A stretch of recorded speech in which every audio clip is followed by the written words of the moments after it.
With 7 options to pick from, choosing your class in the Elder Scrolls Online can be a challenge. Learning more about each class, though, will help you make your decision. Hey everyone, it's Spopes. As a new player in the Elder Scrolls Online, there's a lot to take in. With all the gameplay options and features that have been added over the years, it's no stretch to say that ESO has become a massive game. Your ticket into experiencing the game, though, is creating a character, but this is also where many new players meet their first challenge. How do you choose between the 7 options that have been presented to you? Each class has its own unique identity, its pros and cons. They each evoke a particular aesthetic and have their own playstyle. In this video, I'm going to run through each of the 7 class options in the Elder Scrolls Online. My goal is to provide a wide overview, without getting too bogged down in the details, but also providing you with enough information on each class to make an informed decision. We're going to cover the base game classes of the Dragonknight, the Sorcerer, the Nightblade, and the Templar, and also the DLC classes that have been added over the years, the Warden, the Necromancer, and the Arcanist. I'll provide an idea of the vibe behind each class, I'll dive into their class skill lines, and I'll even provide some gameplay from each class to help you see how it actually works out in the field. I really hope this video helps you pick out your first class in ESO. Before we dive in, please make sure you've subscribed to the channel, please like and hype the video, and consider supporting me by becoming a member of the Spopes Army, picking up some merch, or leaving a donation. Thanks for watching, everyone. Let's dive into my guide to each of the 7 classes in ESO, and how to pick the one that's the best fit for you. I'm going to start by providing a general overview of each class, and then I'll cover each class in turn in a bit more detail. The Dragonknight, as the name suggests, is a dragon-inspired class. The tooltip provided on the character select screen is the Dragonknights are skillful masters at arms that use the ancient Akaviri martial arts tradition and wield fearsome magic that pounds, shatters, and physically alters the world around them. Essentially, you're going to be evoking the power of dragons in this class. You're going to be breathing fiery breath, using dragon blood to heal yourself, leaping like a dragon, and also using various other flame-related skills. This is great for people who want that traditional sword and board kind of style. It has a very traditional fantasy aesthetic, and the Dragonknight was just fully refreshed in a recent update, making it one of the most modern and fun classes in the game. The Sorcerer, which is my personal favorite, is a more strategic class that's a great choice for beginners. You have permanent combat pets that follow you around and only go away if they die. You wield dark magic and lightning, and you're usually a long-range character, but there are definitely melee builds that work. This is a good point to mention that you can use any weapon with any class, and you can make any class into either a melee, a ranged magic user, a ranged bow user, a sword and board, etc. But there are certain classes that are better for particular weapons than others, due to their unique characteristics. I love the Sorcerer, I love wielding lightning. What it says about it here in the game is that Sorcerers use conjuration and destruction spells to hurl lightning bolts and create shock fields, wield dark magic to snare and stun, and summon Daedric combat followers from Oblivion to assist them. So if you like the Sorceress in Diablo 2, if you generally like the idea of magic users in fantasy games, I'd recommend the Sorcerer. I'd also recommend the Sorcerer to any new players because it's very easy to understand, it doesn't have much of a learning curve to it, and it's a whole lot of fun.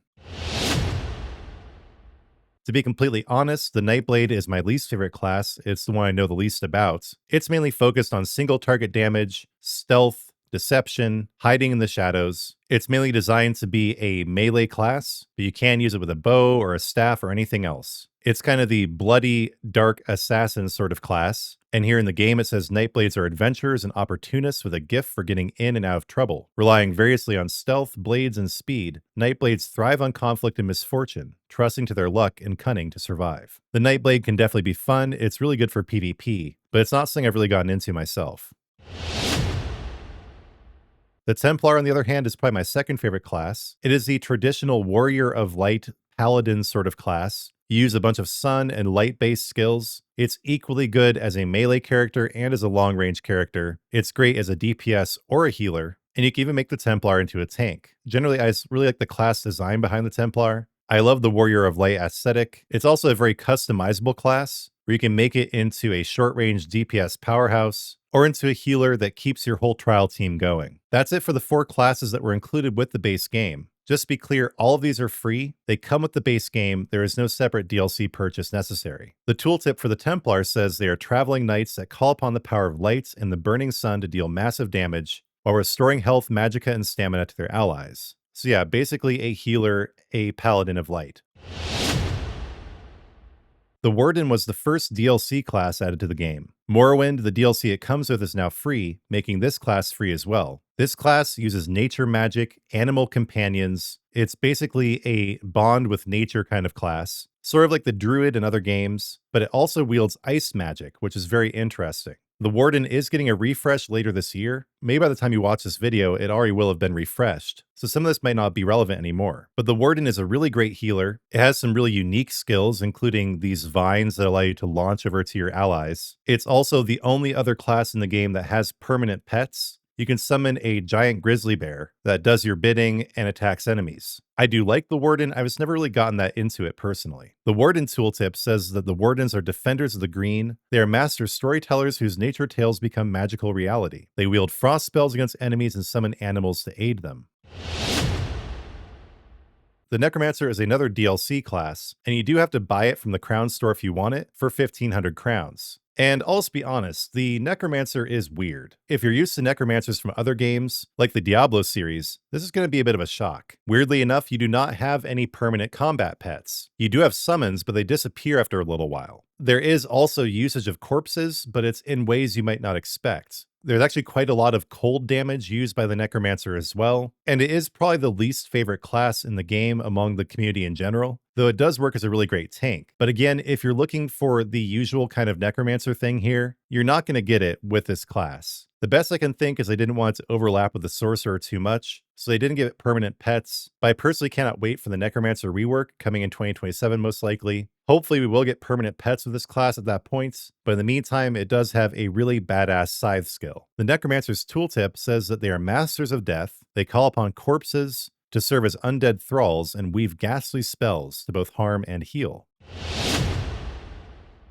And now for the last class, it is also a DLC class. The Arcanist is a separate purchase from the Crown store, again for 1,500 crowns. I do really like the Arcanist. It has a very easy learning curve. It's probably the easiest class next to the Sorcerer if you're a new player. Basically, the idea is you are wielding forbidden knowledge. It's separate from the Sorcerer because you're not really wielding dark magic, but it does have kind of a sorcery theme to it. In most cases, your Arcanist is going to be mid or long range. It has a really epic beam skill, and you build up something called Crux during combat that enhances the power of your skills. What the tooltip says about the Arcanist is they channel eldritch powers of Apocrypha as an Arcanist. Apocrypha is one of the Daedric realms. The Arcanist is directly connected to the Daedric prince Hermaeus Mora. These scholarly spellcasters channel secret runes and abyssal spells to destroy their enemies, heal their allies, and defend against any foe.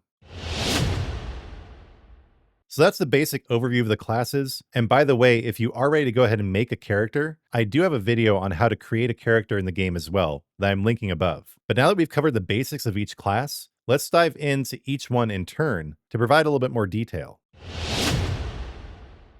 We're going to start with the Dragonknight. Again, the Dragonknight is the first class to receive the refresh campaign that ZOS is engaging in, ZOS being the developers of ESO, to refresh every class for the modern era, hone in on their distinct identity, make them more competitive with newer classes like the Arcanist. And as a result, the Dragonknight is arguably the strongest class in the game right now, and in my opinion, it's currently the most fun to play. The Dragonknight has 3 class skill lines: Draconic Power, Earth and Heart, and Ardent Flame. Each of these skill lines is somewhat tailored toward a specific role, but the developers have also tried to make them synergize with each other, so that instead of subclassing, you might want to keep the whole class skill line set together. We're going to talk more about subclassing at the end of the video. Probably the most iconic skill under Ardent Flame is Lava Whip, which, as the name suggests, allows you to fling a whip of lava at your enemies. But the best skill line, in my opinion, is Draconic Power, which includes skills like Dragon Leap, the ultimate skill that allows you to jump up in the air, launch yourself on enemies, knock them up into the air, and do a massive amount of damage. Engulfing Dragonfire is also an amazing skill. It's probably the best skill for taking down large groups of trash mobs at this point, and Blood of the Elder Dragon is also a great healing skill. In Earth and Heart, you have the skill Magma Armor, which, as the name suggests, covers your body with magma and does damage to enemies around you. There's also Shatter Spike Mantle, which shoots out spikes from you, sort of like the spines on a dragon's armor, and also Molten Weapons, that changes the appearance of your weapons and empowers them to do more damage. All in all, the Dragonknight is a super powerful class right now.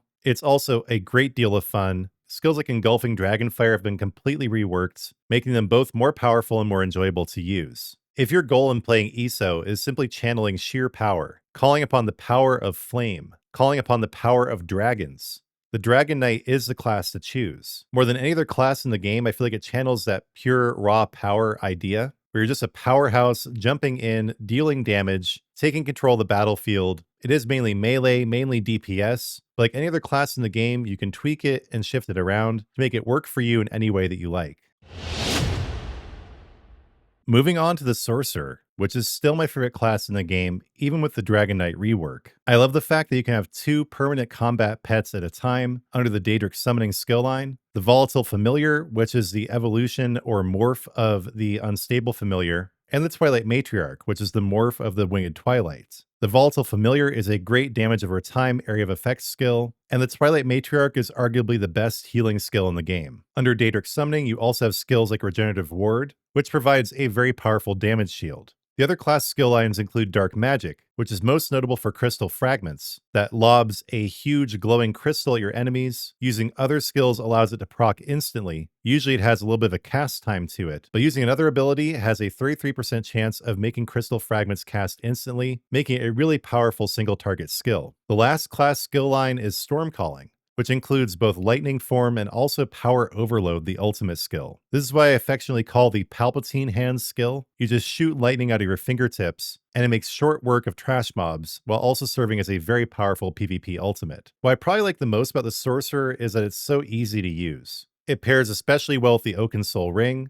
which gives a lot of buffs but restricts you to only using 1 bar of skills. If you want to keep things simple, choose a Sorcerer. Also choose a Sorcerer if you want to channel that traditional magic casting vibe. Sorcerers are generally long-range magic casting characters, but again, like any other class in the game, you can make this into basically anything you want. Yeah, the Sorcerer is fun, easy to use, very easy for new players to understand, and it's one of only 2 classes in the game that has permanent combat pets.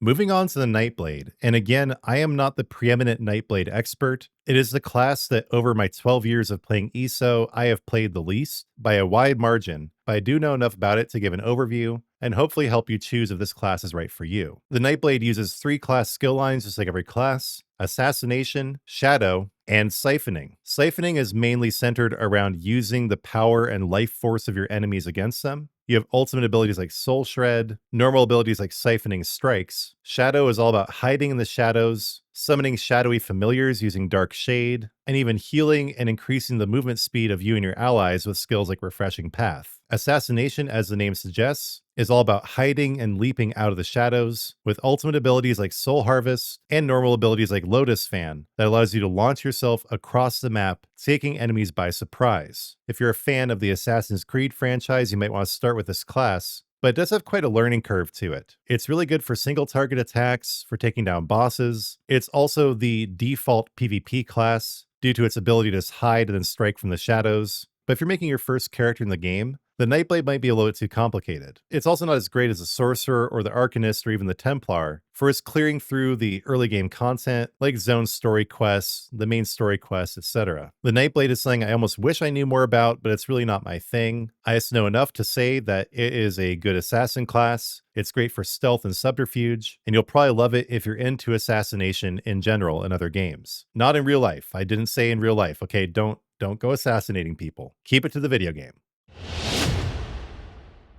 Moving on to the Templar, which is probably my second or third favorite class overall. It used to be my second favorite, but now I'm really liking the Dragonknight with the new changes to it. Essentially, you are a warrior of light. The Adric Spears skill line is centered around channeling the spears of the heavens to impale your enemies. You have the ultimate Everlasting Sweep, which uses very little ultimates. You can cast it all the time. It provides an area of effect damage aura. You also have the classic Puncturing Sweep, also known as the Jab skill, and Radiant Ward, which is a great shield. Under the Dawn's Wrath skill line, the main highlight is Radiant Glory, aka the Jesus Beam. This is an incredibly good execute single target skill, great for taking down bosses in their last third of life. It's also just a beautiful skill overall. It has some great aesthetics to it. And then you also have Restoring Light, which is a healing focused skill line. This is the only base game class that has a skill line entirely devoted to healing. And in it you have skills like Hasty Prayer that heals you and your allies, and Cleansing Ritual, which can morph into Ritual of Retribution, which provides damage in an area and also makes a very beautiful glowing circle. So the Templar is also pretty easy to learn for new players. It's pretty straightforward and has dual purpose as either a melee DPS or a healer. You can also make Templars into tanks, but the class isn't really designed for that. But overall, what I really like about the Templar is aesthetic, the whole vibe behind the character, the theme behind it, using Holy Light to destroy your enemies and heal your allies. If you're really not sure what to do and you want something that's a little bit more light and less occultish than the Sorcerer, I would really suggest the Templar.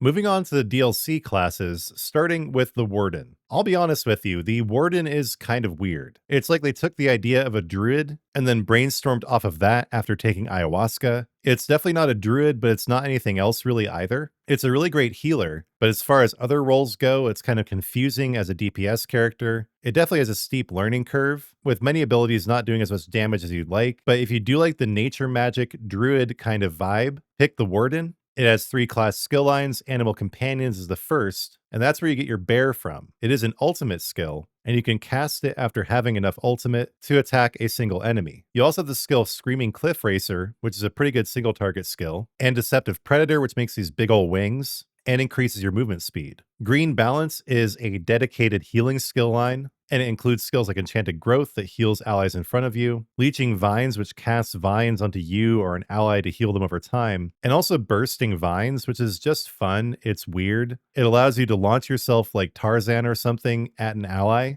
and it heals the ally. It's great for traversal. But yeah, it's just bizarre. I don't know what's going on with Bursting Vines, but it's fun. It's absurdly fun. Thrown in here for no really discernible reason, you also have a cold-based skill line that includes shield skills like Expansive Frost Cloak and Shimmering Shield, Gripping Shards, which is an area of effect DPS skill, Polar Wind, a healing skill, and Frozen Gate, which creates a portal. Again, some pretty bizarre traversal stuff going on here. So yeah, I'll just be level with you. Warden has a pretty steep learning curve. It definitely has niche appeal for lots of people, but it's pretty difficult for new players to understand. I think it's difficult even for experienced players to understand and even for the developers to understand, which is probably why Warden is the next class slated for a rework with Update 50. Hopefully developers will make the class just make more sense. I really want to like Warden. I actually have 3 different Warden characters, but every time I make a new Warden, I'm left with the same feeling of just not really understanding it, not knowing what to do. So long story short, if you really like Druid or Nature Magic classes, try the Warden, but don't be surprised if you're disappointed or confused.